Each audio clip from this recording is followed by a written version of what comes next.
Indonesia harus makmur, kekayaan kita harus di tangan kita sendiri, harus kita olah, dan kita tidak boleh izinkan Indonesia diambil kekayaannya terus dengan tidak ada nilai tambah untuk rakyat kita. Berarti hilirisasi adalah salah satu kunci utama dari kemakmuran anak-anak dan cucu-cucu kita. Kita tidak bisa bicara terlalu banyak teori. Anak-anak kita, apalagi anaknya orang yang ekonomi lemah, kita harus berpihak. Sekarang, we cannot wait. Ini bukan soal menggiur, Pak. Ini soal vital. Ini soal necessity. Ini soal masa depan bangsa. Negara Indonesia tidak mampu. Orang Indonesia tidak bisa manage. Pemimpin-pemimpin Indonesia korup semua. Kita nggak mampu bikin apa-apa. Itu adalah inferiority complex. Itu adalah Minderwaardigheid complex yang dicuci otak kita oleh Belanda dan negara barat. Maaf saya bicara itu. Shalom, Om Swastiastu, Namo Buddhaya, salam kebajikan. Terima kasih Bapak-Bapak, Ibu yang saya hormati, terutama pengurus PWI, Persatuan Wartawan Indonesia. Terima kasih atas undangan ini, dan saya sudah menyiapkan buku untuk saudara-saudara sekalian, lengkap, ada 3 judul. Yang satu tentang kepemimpinan militer, ada 2 jilid. Dari situ bisa dipahami latar belakang saya, nilai-nilai yang saya anut, falsafah yang saya anut, falsafah hidup, falsafah pengabdian, dan ikon-ikon ataupun idola-idola dalam kehidupan saya, siapa yang saya pegang sebagai panutan saya sepanjang sejarah. Kemudian yang kedua adalah pemikiran saya tentang kondisi bangsa Indonesia yang saya tuangkan dalam sebuah buku namanya Paradoks Indonesia. Yang terakhir adalah strategi transformasi bangsa. Itu adalah kulminasi daripada pemikiran saya, pemahaman saya tentang pengalaman dan kondisi bangsa Indonesia yang akhirnya tertuang dalam strategi transformasi bangsa, yang sebenarnya intinya adalah jawaban terhadap dilema atau paradoks Indonesia, yaitu bahwa sistem ekonomi yang cocok untuk Indonesia menurut keyakinan saya adalah bukan sistem kapitalisme neoliberal, tetapi sistem ekonomi Pancasila yang merupakan penggabungan yang terbaik dari sistem kapitalisme dan yang terbaik dari sistem sosialisme, dan yang berakar kepada pengalaman Indonesia sebagai negara yang cukup lama dijajah dan yang bangkit ingin merdeka dan ingin hidup makmur.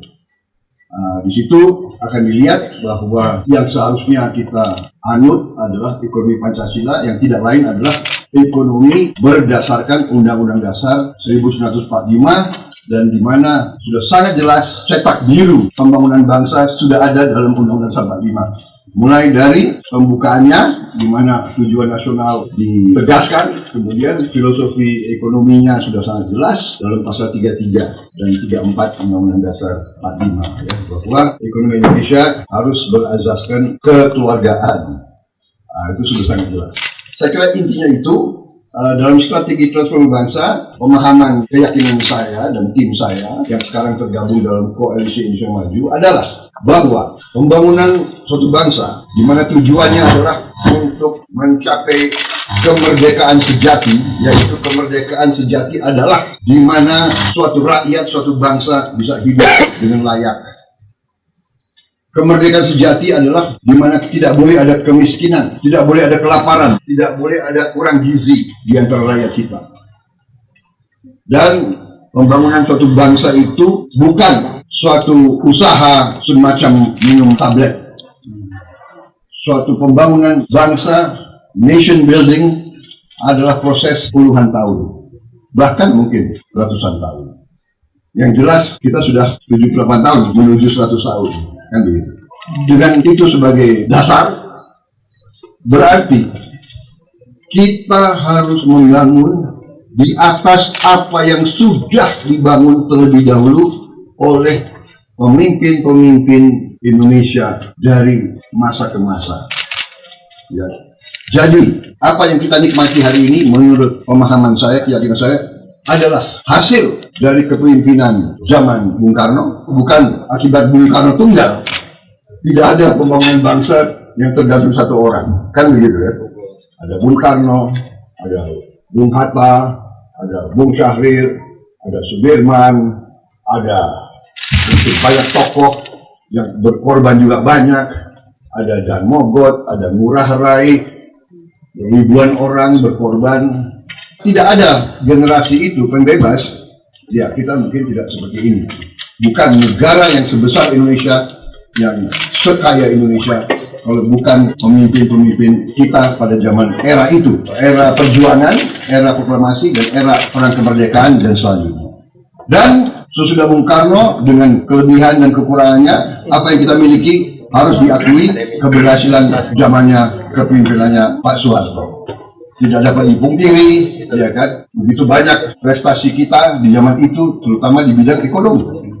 Kemudian sesudah itu, karena tuntutan demokratisasi, reformasi dan sebagainya, kita juga harus akui terobosan dan keberhasilan ataupun apa yang dirintis oleh Pak Habibie, walaupun sebentar, oleh Gus Dur, oleh Ibu Mega, oleh SBY, dan oleh Pak Jokowi. Jadi saya berpendapat bahwa semua sumbangan-sumbangan mereka itu menghasilkan suatu landasan yang kuat, suatu fondasi untuk kita bisa benar-benar take off menjadi negara makmur, negara modern, negara sejahtera. Nah, dari hasil ini semua yang saya paling merasakan adalah tentunya yang bisa dikatakan kepemimpinan dua presiden yang langsung selama ini, Pak Jokowi dan SBY. Bagaimanapun dari situlah Pak SBY presiden pertama yang dipilih direct election, dan bisa dikatakan mungkin presiden pertama yang menyelesaikan suatu masa terpilih secara utuh, suatu periode, dipilih lagi secara utuh, suatu periode. Jadi ini 10 tahun harus kita akui, ya kan? Kemudian sekarang Pak Jokowi terpilih 5 tahun, satu periode, terpilih lagi, dan akan selesaikan satu periode 5 tahun. Jadi ini bisa dikatakan 10 tahun, apapun dikatakan stabilitas. Jadi bapak-bapak sekalian, saudara-saudara sekalian, ya, saya ajak selalu, marilah kita lihat sekeliling kita. Marilah kita nonton berita tiap malam di TV. Apa yang terjadi di Ukraina, apa yang terjadi di Gaza, apa yang terjadi di Libya, di Sudan, di Yaman.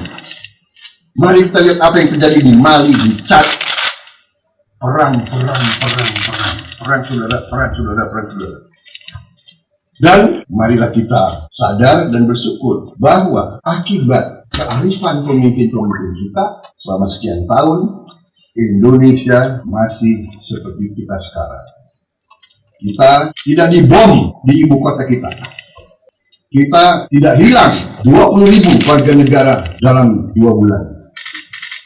10.000 anak. Dan tiap hari dihujani. Kita tidak kehilangan rumah pekarangan kita sampai sekarang. Ini bukan sesuatu yang jatuh dari langit. Ini yang saya menghimbau. Marilah kita semua sadar. Apapun latar belakang kita, apapun visi kita, ya, bahwa kita berbeda, itu biasa. Dalam demokrasi perbedaan itu biasa. Tapi marilah kita ingat nilai-nilai inti kita. Apa yang menyatukan kita. Apa yang memisahkan kita banyak. Tapi kalau cari apa yang menyatukan kita. Satu, kita ingin hidup sebagai negara merdeka namanya Indonesia. Yang terdiri dari banyak suku, banyak agama, banyak bahasa lain, berbeda-beda. Kita ingin hidup sebagai satu keluarga. Saya kira kalau kita sadar ini, dan kita berterima kasih bahwa dengan kearifan pemimpin-pemimpin kita, yang saya katakan kita terhindar sampai saat ini, minimal 10-20 tahun ini, kita tidak terlibat dalam suatu perang dengan bangsa lain. Padahal kita punya banyak masalah teritorial. Malaysia mengklaim wilayah kita, Vietnam mengklaim sebagian, dan sebagainya. Tapi, nah ini baru dengan stabilitas, dengan perdamaian, baru kita bisa membangun. Intinya kita negara sangat kaya, kekayaan kita luar biasa, ratusan tahun sudah diperes, sudah diisep kekayaan kita masih seperti ini. Dan strategi ke depan, kenapa saya menyatu luar biasa dengan Pak Jokowi? Bukan karena chemistry kita bekas pesaing, tidak. Karena visi beliau adalah sama dengan visi saya. Indonesia harus makmur, kekayaan kita harus di tangan kita sendiri, harus kita olah, Dan kita tidak boleh izinkan Indonesia diambil kekayaannya terus dengan tidak ada nilai tambah untuk rakyat kita. Berarti hilirisasi adalah salah satu kunci utama dari kemakmuran anak-anak dan cucu-cucu kita. Ini misi saya, ini perjuangan saya, dan inti daripada strategi pembangunan saya adalah itu. Mengelola, menjaga kekayaan kita, meneruskan hilirisasi, melanjutkan semua yang sudah dibangun oleh pendahulu kita, terutama Pak Jokowi. Kan 10 tahun ini kan Pak Jokowi, plus 10 tahun Pak SBY. Semua program-program yang sudah dilaksanakan, yang dirasakan oleh rakyat, kita teruskan dan kita sempurnakan dan kita perbaiki. Apakah ada kekurangan? Banyak. Apa kita sudah puas dengan yang tidak dihasilkan? Masalah demokrasi, masalah hukum, masalah apa kita puas? Tentunya kita tidak puas. Harus banyak yang kita perbaiki. Tapi marilah kita juga fair, marilah kita juga adil dalam menilai. Ojo dumeh, ojo adigang, adigung, adiguno. Ya. Marilah kita paham dan mengerti bahwa negara kita sangat besar. Negara kita sangat besar. Kekurangan kita banyak, tapi itikat memperbaiki, niat memperbaiki ada, sudah terbukti sekarang. Inflasi kita salah satu terendah dalam sejarah Republik Indonesia yang tidak mudah. Pertumbuhan masih ada. Kita salah satu negara yang pertumbuhannya terbaik di Asia dan seterusnya. Nah, saya kira itu yang utama. Nah, kalau program unggulan, saya yakin secara objektif, secara saintifik, saudara silakan bedah program paslon nomor 2, program Koalisi Indonesia Maju, program Prabowo Gibran. Menurut saya jawaban yang tepat, Indonesia bangkit. Indonesia makmur. Itu keyakinan saya. Secara ilmiah saya sudah kumpulkan otak-otak terbaik bangsa Indonesia, pakar-pakar terbaik. Kita ambil best practices dari mana-mana dan kita modeling, kita simulasi, dan kita percaya memberi makan dan protein, susu terutama, kepada semua anak Indonesia. Ini kami yakin adalah jawaban untuk segera menuntaskan masalah stunting, masalah kurang gizi. Kedua, memperkuat dan meningkatkan kemampuan dan prestasi akademis generasi penerus kita. Ketiga, menyerap hasil produksi pertanian rakyat kita sendiri. Dengan program ini, dengan makan di tiap desa, tiap kecamatan, tiap kabupaten, tiap provinsi, kita yakini bahwa nanti tidak ada keluhan petani-petani kita, Pak, habis panen, hasil panen saya tidak diserap, hasil panen saya tidak ada yang ambil, harga jatuh, barang-barang hasil panen saya busuk. Bahkan pernah dalam sejarah Republik Indonesia susu peternak-peternak kita dibuang ke sungai. Kita harapkan tidak, karena akan diserap oleh anak-anak kita. Dengan demikian kita sudah hitung ekonomi akan berkembang dengan sangat baik, pertumbuhan akan meningkat. Yang intinya adalah Indonesia akan mencapai tujuan-tujuannya. Pertumbuhan menciptakan lapangan kerja, perbaikan gizi akan menimbulkan perbaikan kesehatan, peningkatan kecerdasan, otot, otak, dan tulang yang kuat. Indonesia bisa bersaing menuju yang kita cita-citakan. Tujuannya adalah Indonesia negara maju yang akan menjadi negara produktif, bukan pasar untuk orang lain. Kita harus bikin mobil kita sendiri, motor kita sendiri, komputer kita sendiri, air conditioner kita sendiri. Semua kita harus produksi di Indonesia karena kita punya bahan bakunya, semuanya ada di Indonesia. Saya kira itu banyak lagi program kita. Saya punya 17 program prioritas dan 8 program hasil cepat. Baik, saya kira intinya itu. Saya kira cukup dan saya persilakan kalau ada dialog ataupun pertanyaan untuk saya. Terima kasih.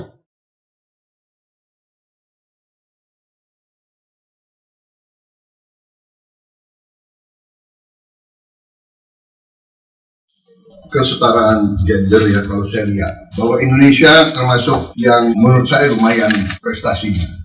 Yang jelas kalau kita lihat ketua DPR kita perempuan, menteri keuangan kita perempuan, menteri luar negeri kita perempuan, beberapa pimpinan partai politik perempuan.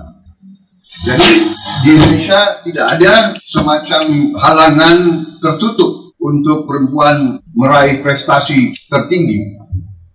Jadi kalau menurut saya, kalau dibandingkan beberapa negara lain, kita termasuk yang lumayan, walaupun tentunya kita tahu dan kita sadar bahwa perempuan mengalami handicap atau mengalami rintangan yang lebih daripada laki-laki karena mungkin tradisi adat. Sebagai contoh begini, di bidang politik kita ingin memberi tempat lebih banyak kepada calon-calon perempuan, tapi sering suaminya tidak mengizinkan istrinya kampanye jauh-jauh dari rumah. Yang kedua, kalau dia masih muda, orang tuanya tidak mengizinkan. Ketiga, dia merasa tanggung jawab untuk jaga anaknya. Kadang-kadang kampanye itu harus ke desa-desa, ke kampung-kampung. Ini yang kita mengalami, yang saya alami. Ya. Akhirnya nanti tuduhan dinasti lagi, ya kan? Karena sering, jadi kalau karena bapaknya politisi, ibunya sudah tahu hidup sebagai istri politisi, anaknya yang perempuan kadang-kadang diizinkan. Jadi memang ada fenomena, ya kan? Bapak caleg di DPR RI, nanti anaknya di provinsi, dan kadang ini memang masalahnya. Kita tawarkan, kadang-kadang kasihan ibu-ibu itu, ya kan?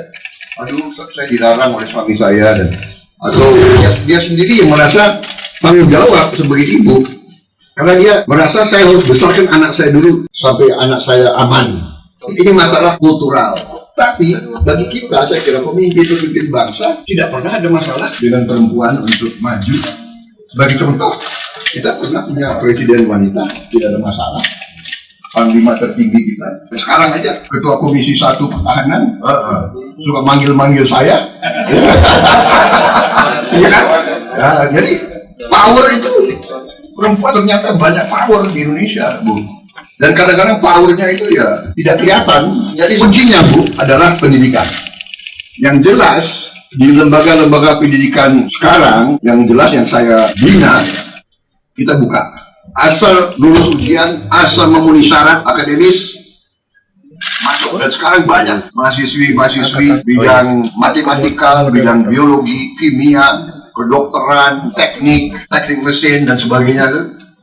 Sekarang muncul di mana-mana. Jadi saya percaya tidak lama lagi pemimpin perempuan akan lebih menonjol. Di bidang bisnis, biasanya kalau perusahaan-perusahaan itu agak berbeda karena ada, kalau yang swasta banyak dipengaruhi oleh keluarga. Tapi banyak sekarang CEO yang perempuan. Saya kira itu jawaban saya. Terima kasih.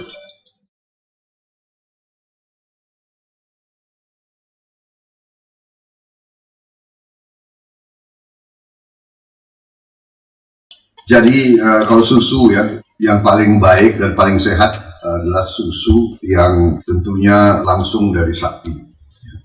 Yang kemasan-kemasan mungkin kebanyakan adalah ada pengawet dan mungkin gulanya terlalu banyak dan sebagainya.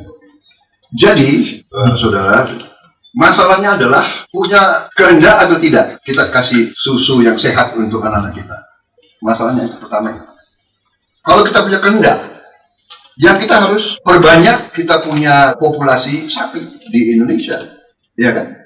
Dan ini sebetulnya dulu waktu zaman Orde Baru ini sebagian sudah dilaksanakan.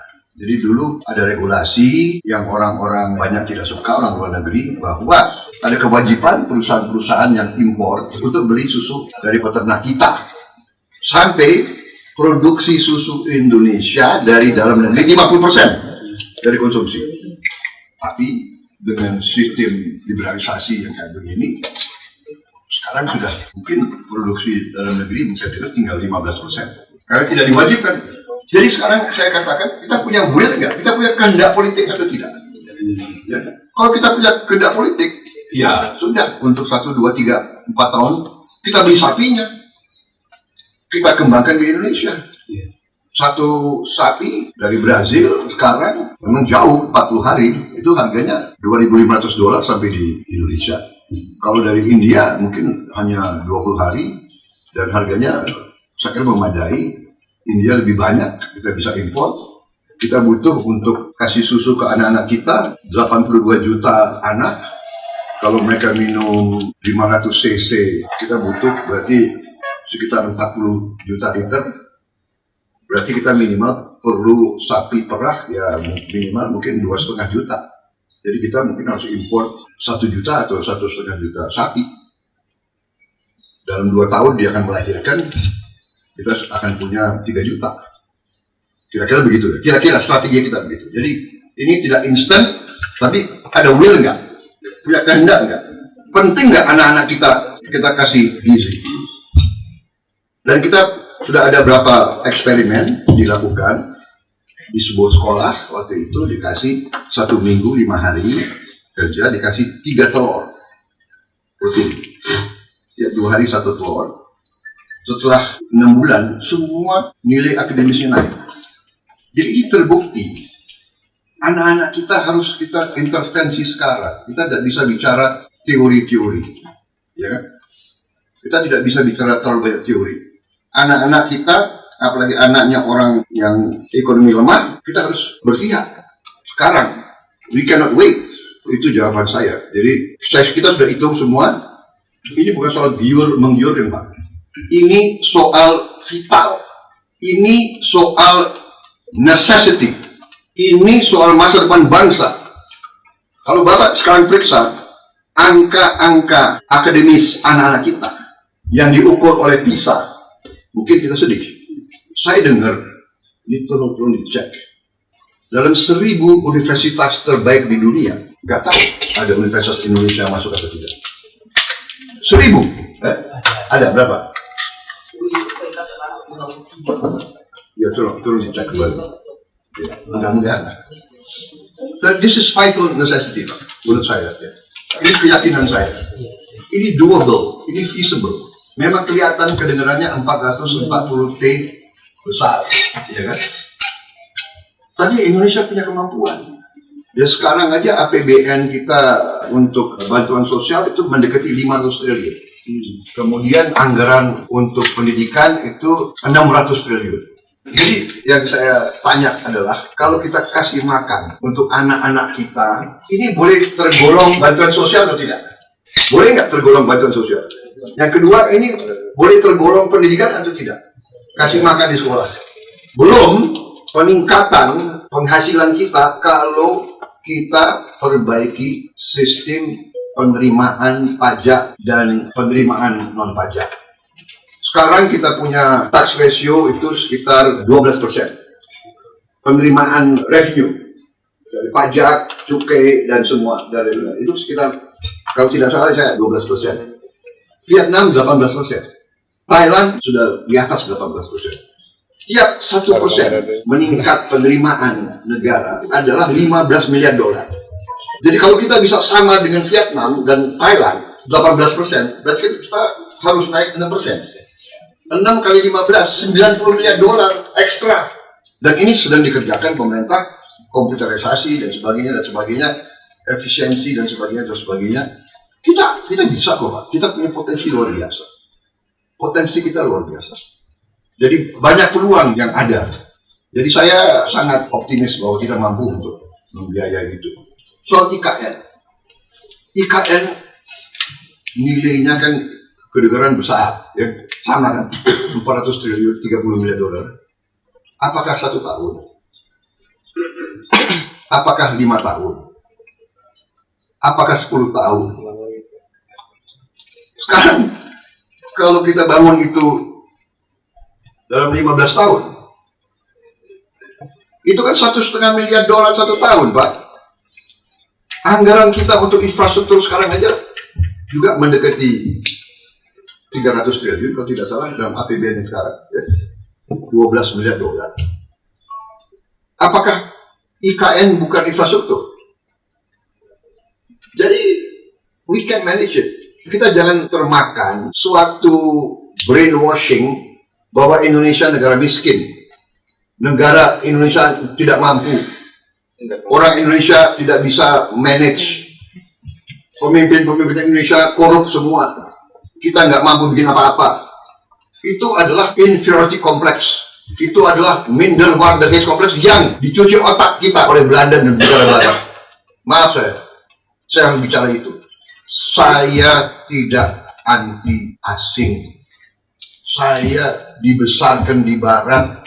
Saya kagum sama Barat. Hanya Barat sering hanya mikir Barat sendiri, ya kan? Waktu saya ditanya orang-orang Eropa, ya, duta besar Eropa itu, what do you think of Europe? Oh, we love Europe. The problem is Europe sometimes do not love us. Iya kan? kita hormat sama mereka, kita terima mereka. Berapa puluh tahun kita izinkan Mercedes, BMW, Volkswagen, produk-produk mereka.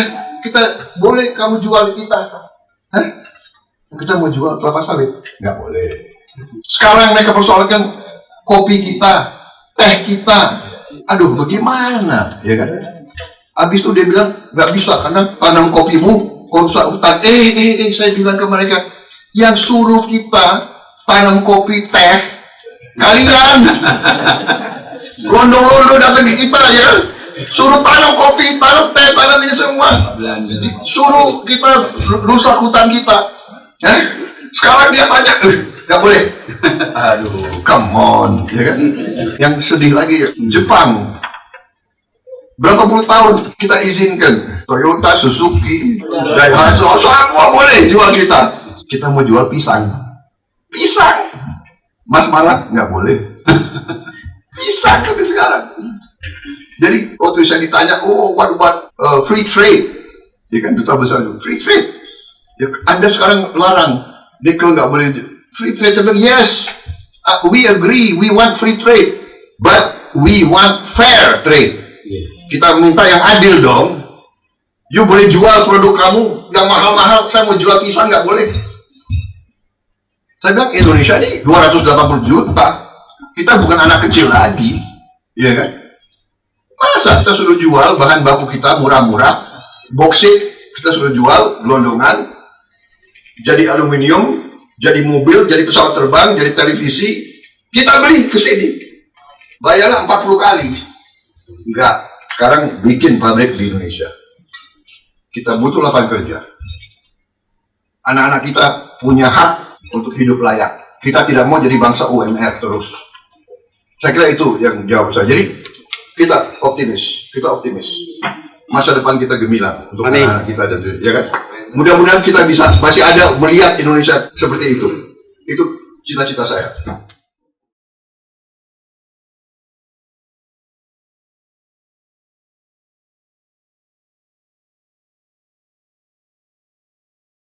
Saudara-saudara, saya orang yang percaya dengan demokrasi. Saya kira saya sudah buktikan komitmen saya kepada demokrasi. Iya kan?